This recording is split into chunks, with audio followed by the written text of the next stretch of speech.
Salut à tous, vous êtes sur Génie Télé, c'est Quintet numéro 155, Quintet les bons coups du Quintet sur le net. Ce mardi, c'est en nocturne que se dispute notre Quintet Plus, dans une épreuve à l'attelage disputée sur les 2100 mètres de la grande et petite piste, avec naturellement un départ donné à l'aide de l'autostart. Ils sont 18 au départ de cette compétition.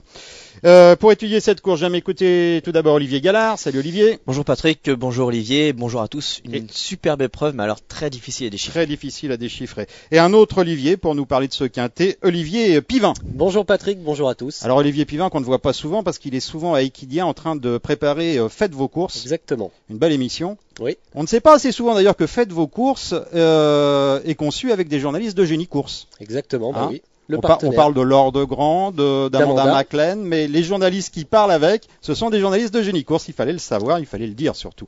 Allez, Olivier Pivin, on démarre tout de suite avec l'As Jalmont de Cotin. C'est le doyen de cette épreuve, il a 10 ans. Oui, il a 10 ans et c'est vrai que ça semble difficile dans ce Quintet Plus. Alors il s'illustre dans les grands prix de province en obtenant plusieurs places, mais là il monte sérieusement de catégorie. Face aux petits jeunes, ça me semble compliqué.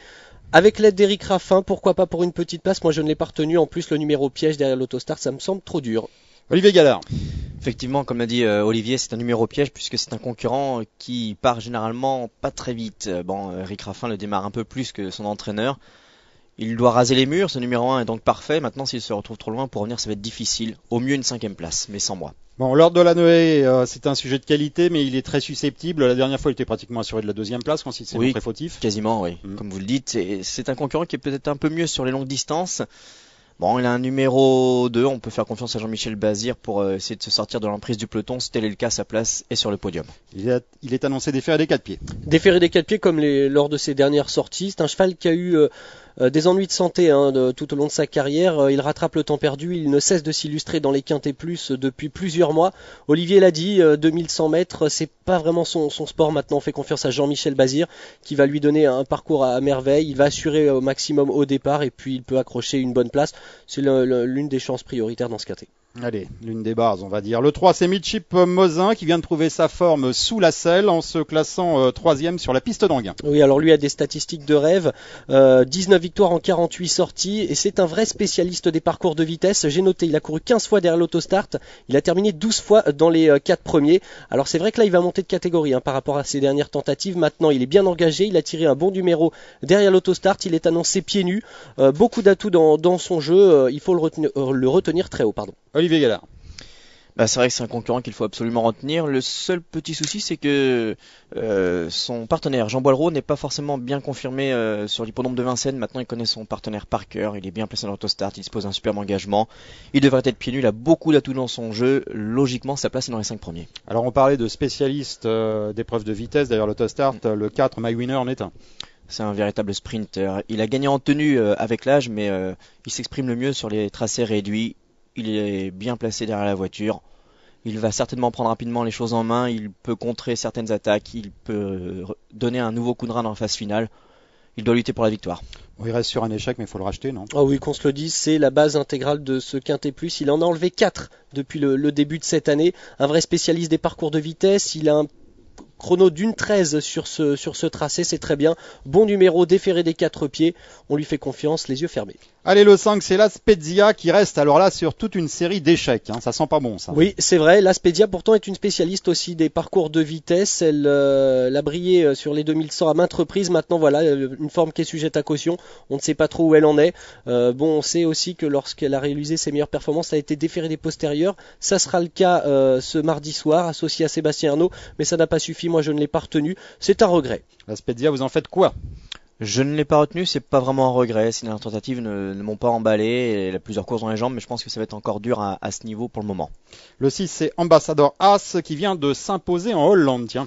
C'est un concurrent qui avait montré beaucoup de qualité dans sa jeunesse. Après, il a connu un passage à vide et puis il revient au mieux.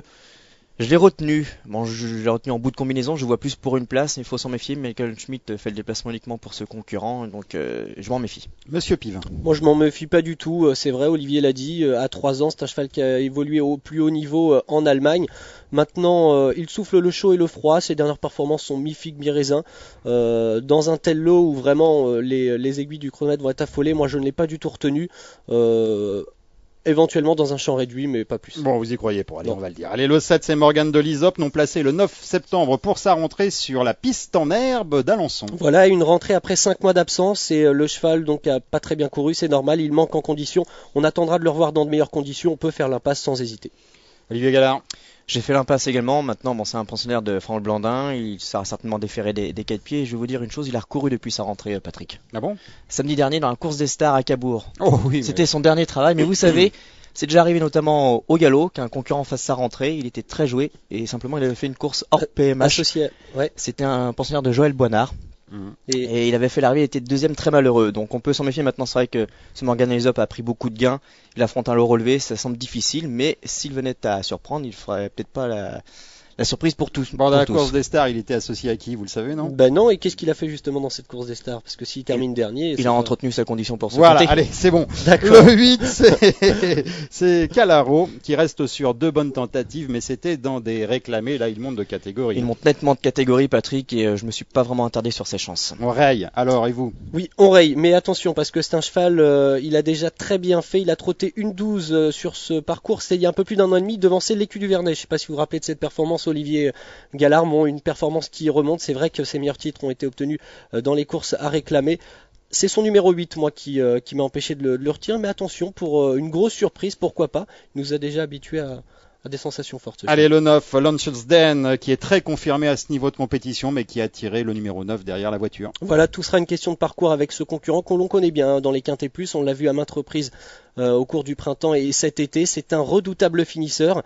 Tout sera question de parcours en fait. S'il n'est pas trop loin à l'entrée de la dernière ligne droite, il peut terminer fort et accrocher une bonne place. Olivier Gallard. C'est un concurrent qui est capable d'aller devant et je crois, puisque j'ai écouté les interviews qui sont déjà chargées sur le 36h1, vous pouvez y aller. Et Anders Lindqvist a l'intention de démarrer et de prendre, si possible, la tête et la corde. Comme c'est un concurrent dur à l'effort, il peut aller loin. Je ne l'ai pas retenu, c'est mon regret, puisque son numéro 9 me rebute. Allez, on en a étudié 9 sur 18, c'est l'heure de la pause, c'est syndical, voyez-vous.